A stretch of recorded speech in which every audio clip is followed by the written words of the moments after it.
Welcome, ladies, to the Real Estate InvestHER Show, providing inspiration, strategies, and insight to empower women investors to live balanced and financially free lives. Now, here are your co-hosts, Liz and Andresa.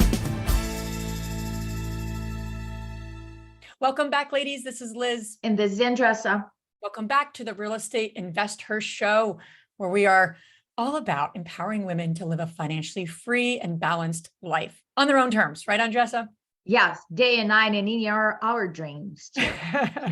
So we have a special episode today because this is our full-length interview. And I'm going to be doing some interviewing of Andresa, and she'll be doing some interviewing of me. And we're going to talk about the biggest lessons that we learned in 2022. And we're actually going to focus on our three pillars, which is real estate investing, business, and self-care. So excited about this episode, and we're going to jump in here. Love it. Okay, Andresa. So like any year wrap, right? There's a lot, and we sometimes even forget what we did in a year. So I know we work with our Strive members to really look back to say, what did I accomplish? What can I celebrate? Because there's so much that everyone listening to this episode can celebrate. And I would even encourage you to look at your real estate investing, your business strategies, as well as self-care, to say, what can I celebrate this year? And then what can I look forward to? So we're going to jump into some lessons, and we're going to get deep with you to share our lessons, because there's lessons every year, right, Andresa? It's never like you get to a point where you're like, I'm good. I don't need to learn anything else until you die. Wow. Let's just be completely frank. So, I think as we grow as entrepreneurs and real estate investors, the lessons get maybe a little harder, right?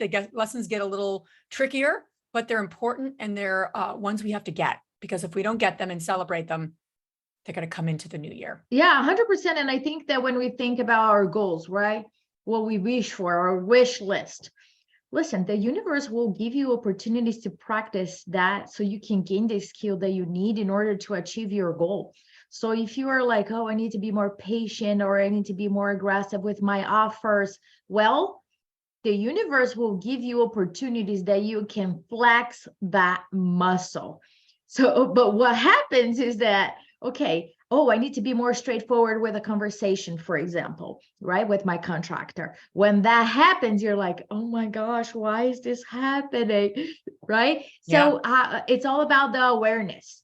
And we encourage you to track your wins, to track your progress. So that's exactly what we're going to share with you guys. And I'm going to share my perspective of it, and Liz is going to share hers. So let's start, Liz, with real estate. Okay. What is your big win for 2022? Yeah, it's interesting, right? As we've grown this community, and it's so important that we have our hand in real estate, right? Obviously, because we're leading a community of women, and we don't need. We built this just quickly. We built this with the intent of that we didn't need to be the expert in every area. And I think Andresa and I love, you and I always talk about how we built this with so many women who know so much about real estate investing from so many different angles. But for us, in terms of our experience, what we did, and I really am proud of, is that this year, one of my other businesses, which is DeRosa Group, I started with my husband many moons ago, is heavily involved in the multifamily syndication space. And so Matt came to us, Andresa, and I think I was even the one that said, I'm not sure about it. not because of the project. Liz was skeptical of Matt. Yeah, skeptical of my own husband. That would be really bad. Matt, hopefully he's not listening to this. No, I was skeptical. We're really mindful of focusing, right? With any business you're doing, anything, you just want to focus. And Andresa and I have a very big mission, that, with InvestHER, and we have a lot going on, and especially a lot of new things this year. So when we were talking about, it was basically a 5-property portfolio deal, 2 states, North Carolina, Kentucky.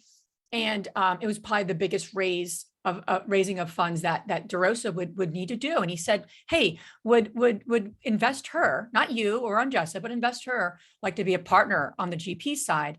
And there'd be roles assigned. And one of those roles would be raising capital in terms of equity. And Andresa and I talked about it, and we said, it takes energy and focus to do another line of your business. But what I'm really proud of is that we did that.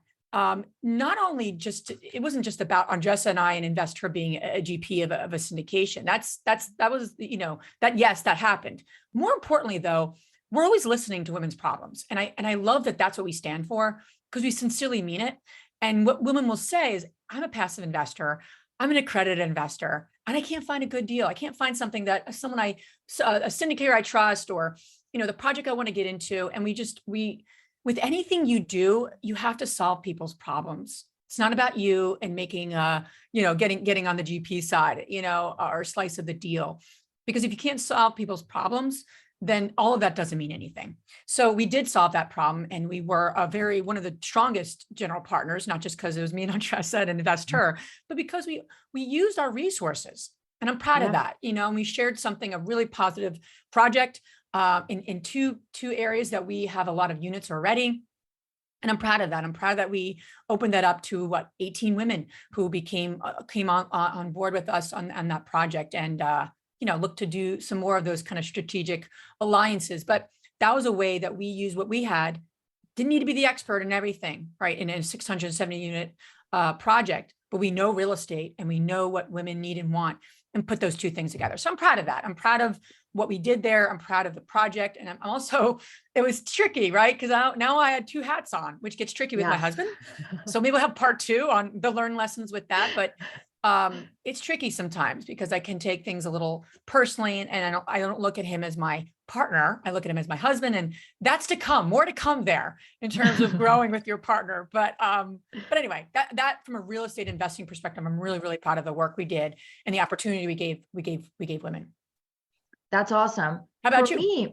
For me, 2022, and I think that for all the overachievers there, right? When you need to take the foot out of the gas and foot off the gas. I like that. Off the gas. Mm-hmm. Off the gas. Am I butchering the English grammar? Everyone listening loves you, Andresa, and loves that. And she learns all those things from me, by the way, right? And I have no excuse. English is my first language. So there's really no excuse that I don't know half the phrases, but that's okay. Another day, Tessa was like, that's not correct. And I was like, Liz always says that. And she's like, yeah, that's not correct.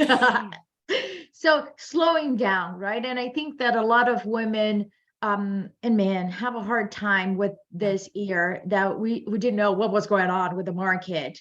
We made assumptions of everything, deals that cash flow before no longer cash flow, and we're pivoting, and standing still or taking a deep breath and not pulling the trigger and crossing the fingers that things are gonna be all right. It's a skill set. And I think that it takes a lot, because our body, our mind is addicted to the chemistry that we get when we purchase a house, when we refinance a property, when we rent it, right? And when you take that or slow down the process, you're ripping the identity, right? And then you're like, okay, what is happening here?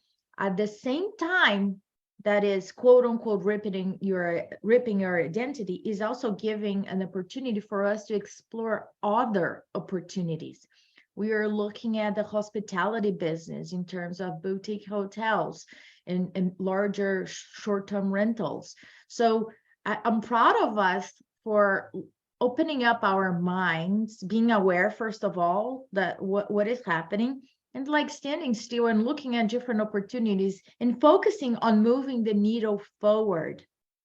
And I think that that's what I'm really proud of us as a team. They were like, okay, we might not be able to acquire as we wish because things are shifting, but what can we do now? What is one thing that we can do now to move the needle forward? What can we do next month? What can we do moving forward? And I think that to me, it's progress. That is progress. I don't feel stuck. I feel that we are consciously making a wise decision instead of pulling the triggers on things that are going to actually hurt and set ourselves back in our business. Yeah. And it's so huge, right? Because, a lot of women are struggling with deals just not penciling out. They're not working, and they're frustrated because they might have had a goal by the end of December, I'm going to have that property. And it's just better to move the needle, take action, and your patience will pay off. and your creativity will pay off. So I love that. So that's for the real estate investing pillar. How about business? Because we always, and why we have business as a pillar, just to re-educate you or just share with you why it's so important, is that, yeah, you could be buying property, you could be buying a rental, a short-term rental, long-term rental, any sort of asset. But if you're not running it like a business and even understand what that even looks like, beyond just getting a separate checking account, most people do that, but really operating it as a business, it will run you. Your business will run you instead of you running it. And we really stand for women living life on their own terms. They can't do that if they're not running it like a business. So for business, Andresa, what was your biggest lesson? I think we need more than a 45-minute episode to share that, right? But what was your biggest one? It was the biggest lesson for me, right? When you start playing a different level, it gets challenging if you don't level up your leadership skills at the same time. To be honest, right? I'll be honest right here. Please, no one's listening. It's just me and you nobody, and my cup of Dunkin' Donuts. Between us, Liz, nobody's listening, right? Think about this. I am an introvert. I believe in myself, what I bring to the table. It is quote unquote easier for me to do it myself. Right? Raise your hand if you're listening, like, yep. Building a business and growing a team is no joke, right? But I had to really sharpen that skill set really, really deeply. We had to fire, we had to hire, we had to clean up the mess, right? There were betrayed moments that we felt betrayed. There were like recoveries that then we look at the betrayal like, that was a blessing, actually. What a blessing, right? And we survived the hurricane and came out much clearer on our positions, what is serving us, what is not serving us, what is serving the company itself, what is serving the women, what do we need to cut, what do we need to delay, what is really important, how can we hold people accountable for it? Is like a Clorox everywhere, basically, right? And really get crystal clear and set the tone moving forward. And I think that we went to that, and it was not easy to go through it. And I think that what I really love about it is that, like, you and I were like two peas in a pod, right? You're like thick and thin, and we seek support. We look for mentorship from a leadership perspective in order, how can we handle it?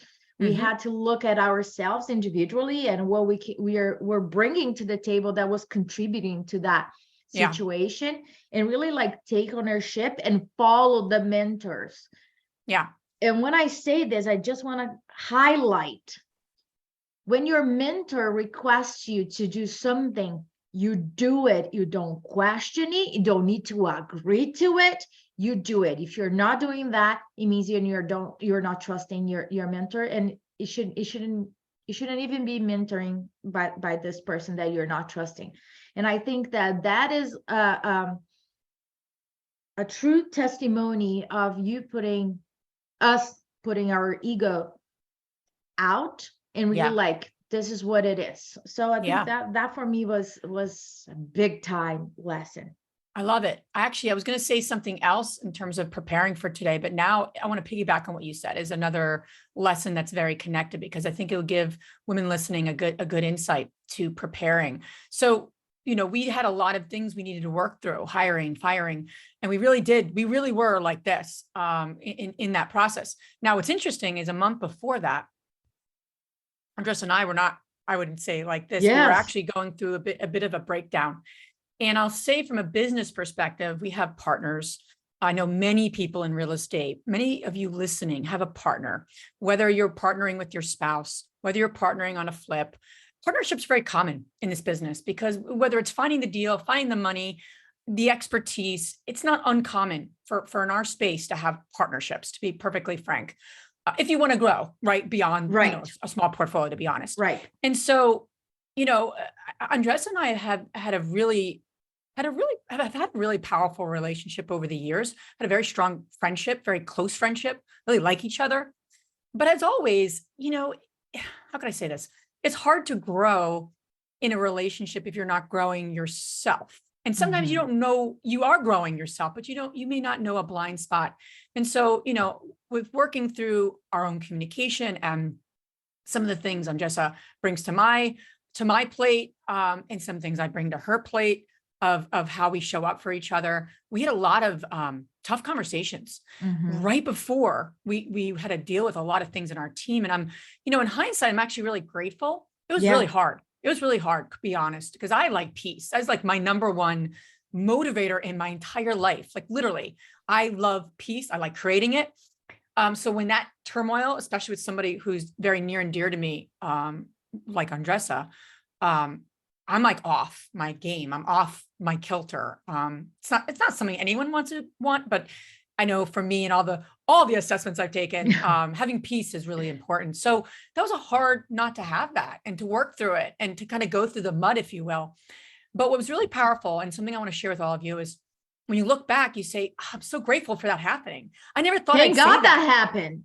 Thank Because God if that we happened." were in shaky waters, I don't know what would have Correct. happened. Yeah. So when you look back in a partnership, I think what's really helpful is when you give feedback and you have the courage to are you giving feedback, and do you have courage to give feedback to your partner and have those Mm, difficult conversations? yeah. Um, I think that's number one. I think you need to create space to do that. If you're not doing that, or it's gonna become a tsunami. And then it's like, hold on, I didn't know you were so pissed off for 6 months. And you don't want to get there. I know a car conversation, like, whoa, I didn't know about that. Meanwhile, I'm just like, dude, and I'm like, oh, so it's so helpful to have space in your schedules to have those conversations Right. ongoingly, check Yep. in with each other on a monthly basis. Hey, what's happening? What's going on? Any frustrations here? Anything we can work on? Right. Number two, always remember in a partnership, there's you, there's a partner, and then the partnership is its own entity. And so the own entity of partnership or relationship cannot get improved upon if you're actually not working on each other. I'm sorry, working on things individually. While I Mhm. work on things, I can work on tons of things, right? I can take things personally. I'm sensitive, right? I'm not always, I can kind of go more internal if I don't know my opinion. I am pretty easygoing in a lot of things. So, where Andres is like, I have an opinion on everything. So, that, What that the type hell, of, right? I just do. I don't know. I thought everybody was born with an opinion about things. I'm like, I'm good either way. So we even rank that. So I'll say, listen, I'm not a 9 out of 10 on this. I'm a 5. Yes. I'm not attached here. Can you So can you can you explain that for a minute, Liz? Because I yeah, think that's sure. so And that might be important. It good. has helped us so much with It the might be, scaling. yeah, it might be a good way to discuss that with your partner, because say you're partnered on a flip and you're the person who walks the construction site and your partner is the money partner and maybe the financial partner, right? And they run the books, and you have very focused roles. You looking at cabinets and saying, okay, I think we need to have this type of cabinet for this type of reason because of the type of market we're in or what have you. You might be a 9 out of 10 because that's going to impact your product. Your partner trusts you, and you ask them what they think, and they're like, I don't know. And then that kind of annoys you. Like, this is a big deal. This is going to make or break. Maybe we can go 10,000, 20,000 difference because of the cabinets we have. I don't know if that's the case, but regardless, they might be a 5 out of 10, meaning 10 is like, this is like really important to me. And 0 is I can give a what.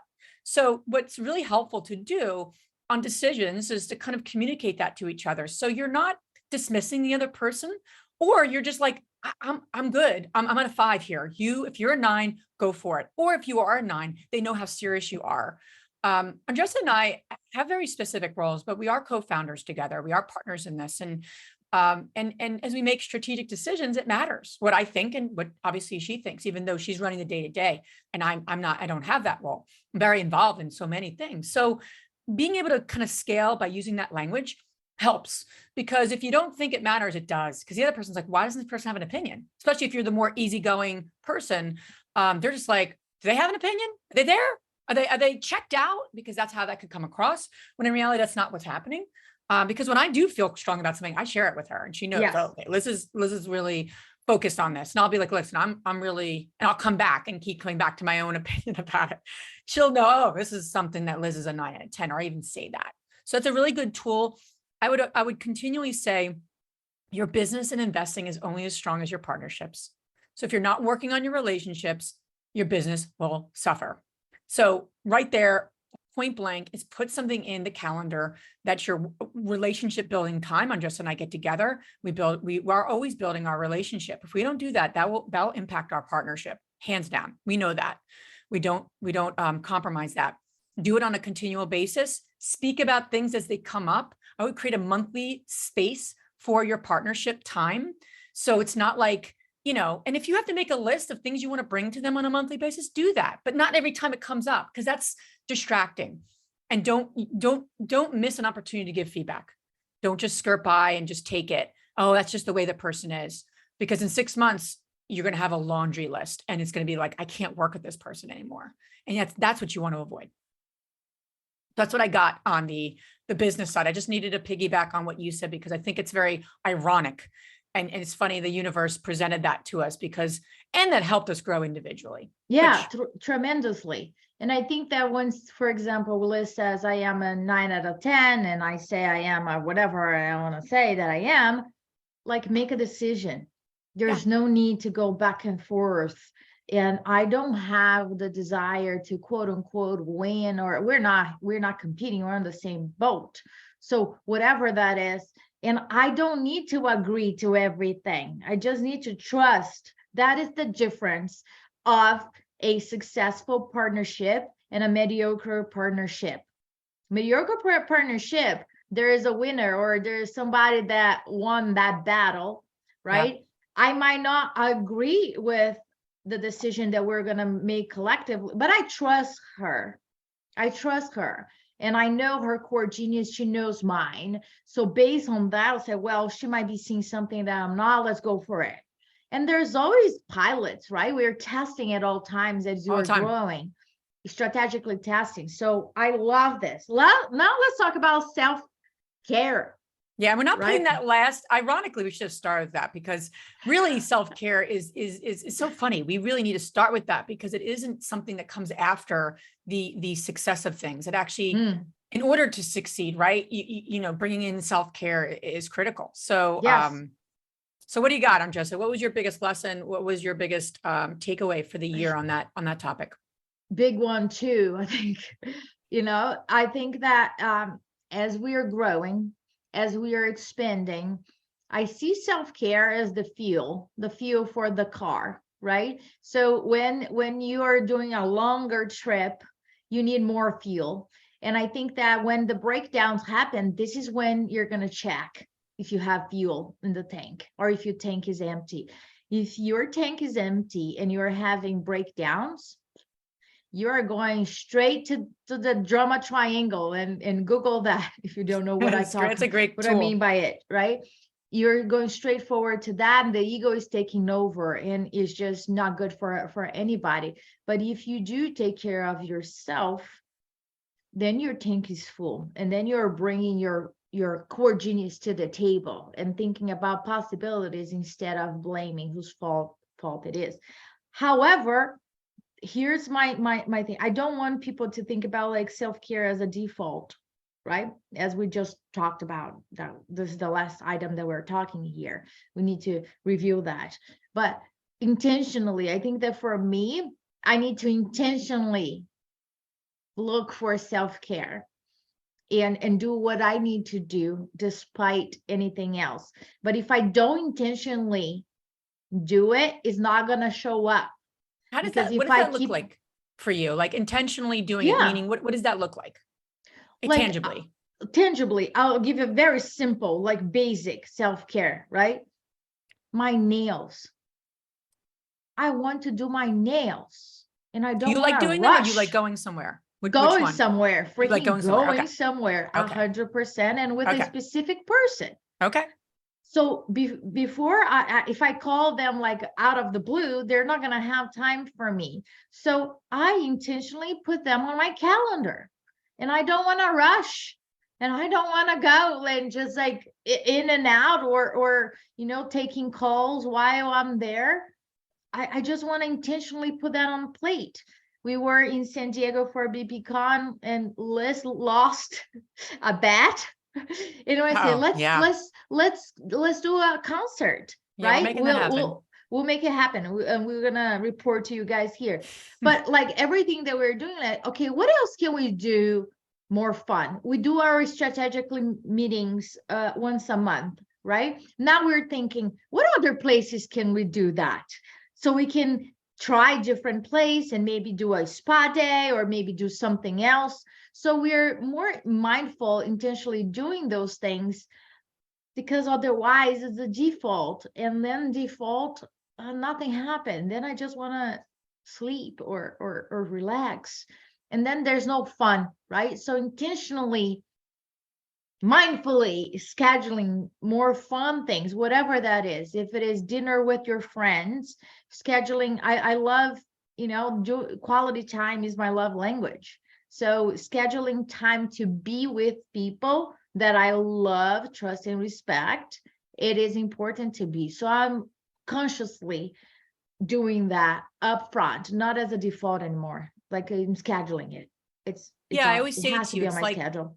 it's like it's almost like if you leave self-care, like literally, it's funny how we did that here today, but if you leave self-care to the end, you're going to get the scraps, Yeah. you're going to get whatever's left over. And, you're worth more than that.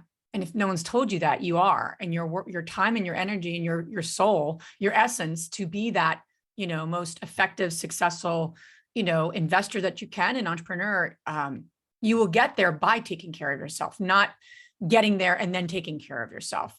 There's a very big difference. And it's hard for ambitious women. It's hard for hard workers. We know that we are that. And it is, it's very difficult, but you have to put it in. I love that. I would say for me, God, there's so many different things. I'm a runner. I'll run. So to say, oh, I meditate and run in the morning and I do that for self-care, that's not the biggest lesson, because I'll normally do that. I think for me is really being mindful of my habit around taking care of myself. I started seeing a therapist again, which has been very helpful for me, helpful for a lot of people, but I'll just speak personally.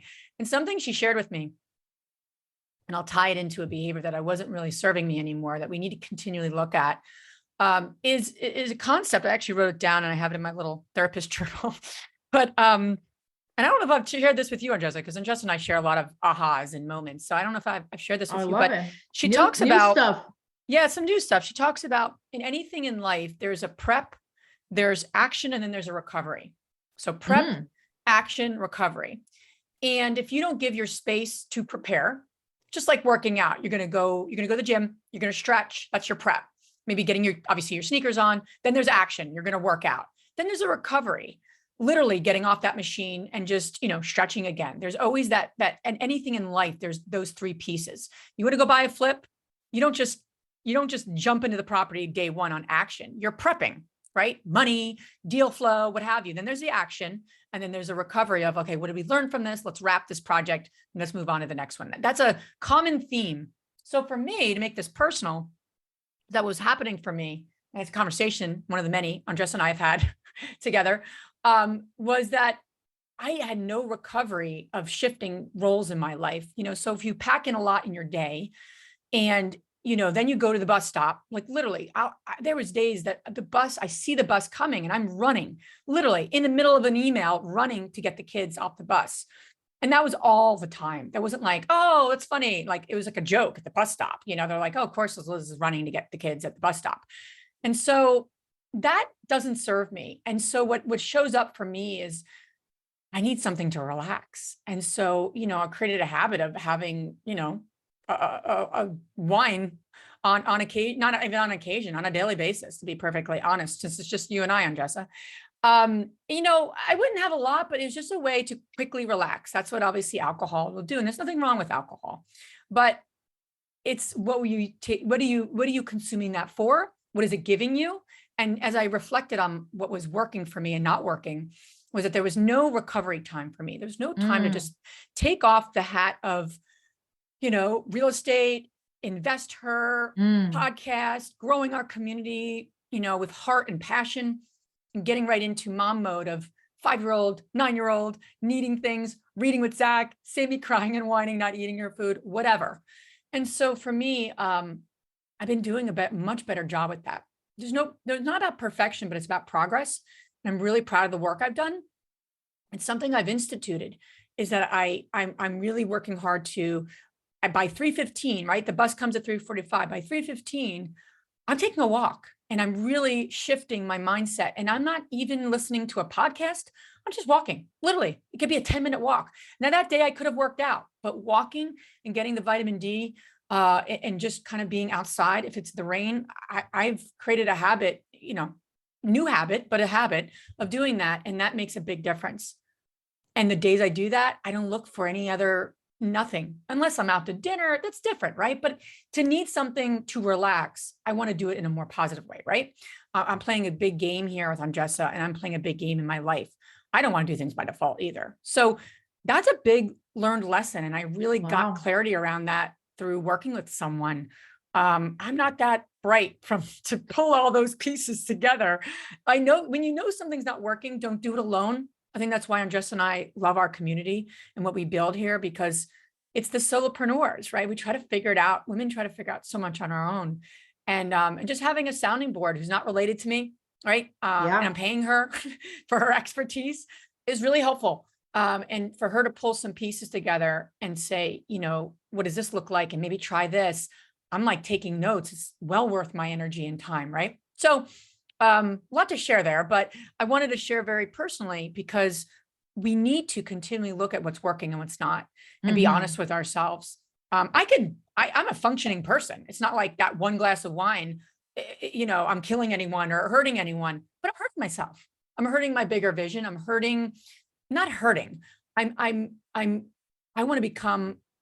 I want to be the best version of Liz, right? And so what does that look like? And for me to go take that walk and to clear my mind, I'm a better mom, I'm a better wife, I'm a better business partner, I'm a better everything.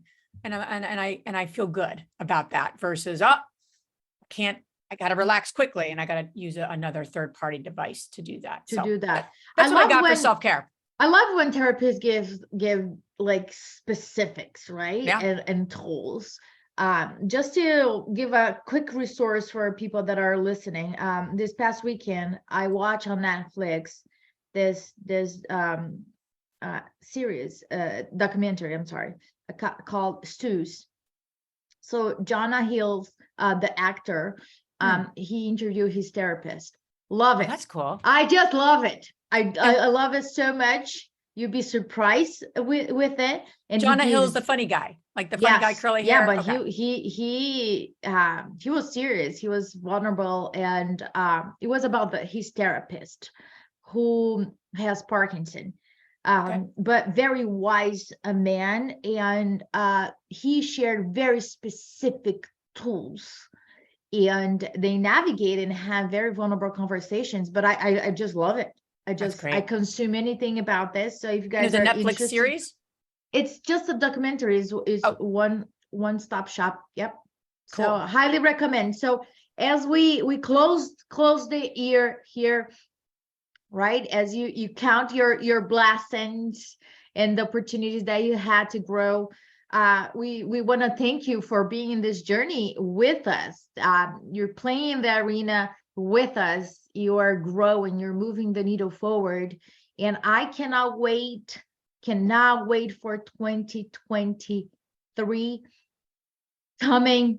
And we're taking it to the next level. I can't wait to share all the ideas that Liz and I keep popping in our head, that we're looking to expand even more and serve even more the investor community with the things that you guys tells us that you need. So thank you so much from the bottom of our hearts. And keep sharing on our Facebook community. That's why we have a free Facebook community for you to share. Share your biggest wins from a self-care. So put it first. Business and real estate investing perspective, and then share one major goal, one thing you want to see more of next year. And that's how kind of goal setting works. It's simple, and it's in the sharing of what we're up to and what's coming up for us. It becomes more real and there's more accountability. So, that would be amazing to take us on and put that in the Facebook group.